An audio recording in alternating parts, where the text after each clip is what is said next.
Hello and happy Sunday.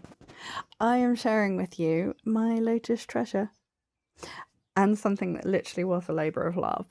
But it's a labour of love you'll never see because you wouldn't have seen what this looked like when I got it. So, the Gucci Soho Disco, the bag that has been haunting me since 2016.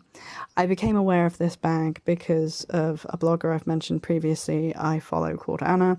She was in love with it. She bought it eventually in 2017 in black leather. Leah, who I will tag, who has an amazing second-hand luxury goods business where she restores and fixes stuff up, recently restored one of these in black leather, and someone else I'm friends with on Instagram, whose name I'll protect for privacy purposes, but who is amazing, has this in red leather. I've never seen this in suede before. I've only ever seen this in black, red, tan, and nude pink leather. I discovered this bag exists last week and I found this in a sale section. So I recently found the UK consignment shop Label Source. They're on TikTok and they have a sale section where they will sell heavily discounted designer goods. The reason they're heavily discounted is because they're damaged. They're dirty. They're used in terms of you can see the wear. They're not immaculate. And that's okay. There are people out there who are willing to, when I say they've been used, it's like Christian Aboons that need a new soul. Stuff like that. Not pieces that are literally falling apart. They're not damaged. They're just stained. They've been used. They've lived a life. And they're ready for a second life. And this bag was one of them. So I nearly bought a fake of this bag in 2016 from Camden. But it was like £80 to £100. And, well, I wasn't spending that in 2016 when we were in the middle of doing our last home. We were in the middle of doing an extension, and that was building materials. So no. And also I had a general rule back in 2016. I never spent more than £30 on a bag. Anyway, I have recently made a video about Laura DiMaggio and my version of their version of this bag that I have in black leather and with champagne gold piping that I love. And I don't know what it was. I was in an odd mood the same way I was when I went hunting for Monty. I was just in a mood to find it, what I wanted. And that's what I did. I was on a break from work and I was Googling something and I discovered this beautiful bag. And I did some more Googling and the Label Source sale section came up. And this beautiful bag was in the sale for £130. However, this bag, the person who had owned it previously had used it. And that's cool. That's what bags are there for. I use my bags, but I do enough protecting to them that when I use them, I don't damage them. But this bag, when it arrived, smells of perfume. The lining was stained with makeup and it was filthy. And the thing is, my secret to affording a lot of the really nice things I have is I buy them secondhand. And I learn how to fix and clean and sort. And if not, I have a professional cobbler friend who has fixed many things for me.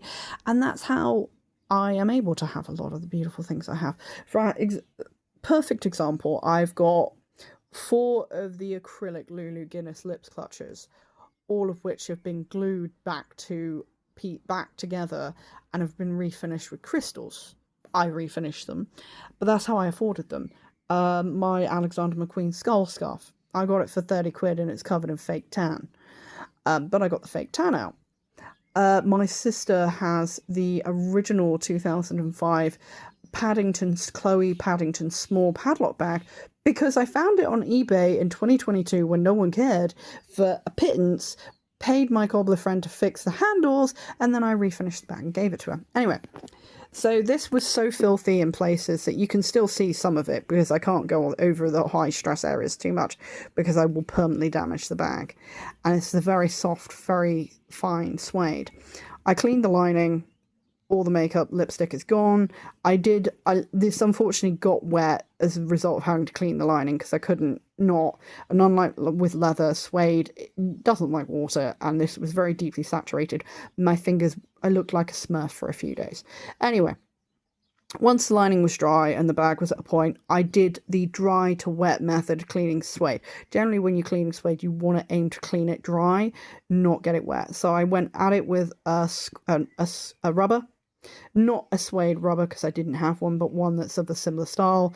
Went over it, got rid of a lot of the surface dirt, went over it again with a horsehair and nylon brush. Nail brush, quite stiff, that's what I have for these kinds of things. Then I went at it with a crepe suede brush, and for the more tough stubborn bits like this, I went over it, because this actually had something like a sticky sweet residue on it, I went over it with a suede wire brush. I know I'm able to do that because I already have these products, because I own a lot of suede stuff. I own suede jackets, shoes, bags, so I already have the care stuff for it. But local cobblers will clean, etc. Worst case scenario, if this hadn't cleaned up, I could have dyed it black. I know how to dye suede. I learned how to do it many years ago when I bought a Topshop bag that got very damaged, and it's now navy blue instead of lilac. Anyway, this beautiful bag was all in £140, including the next day delivery, and she has cleaned up perfectly, and she probably will need another once over at some point. She no longer smells of the hideous perfume, but I recommend Label Source. They're really cool. I'm really happy with this bag, and for the first time, I really am obsessed. I don't mean that I'm not obsessed with my bags normally, because I am, but it's, as I've said previously, it's very rare that I find something that I keep going back to, and it's one of those scenarios where the only reason I can afford it is because I have the knowledge of how to fix it. And it was just a random Google search. It came up on the shopping tab for Google, and I immediately went in. It is authentic. They sell only authentic goods, but I authenticated it myself as well using various internet sources. But yeah, she's beautiful, and I'm so happy. Thanks for watching, and have a great day.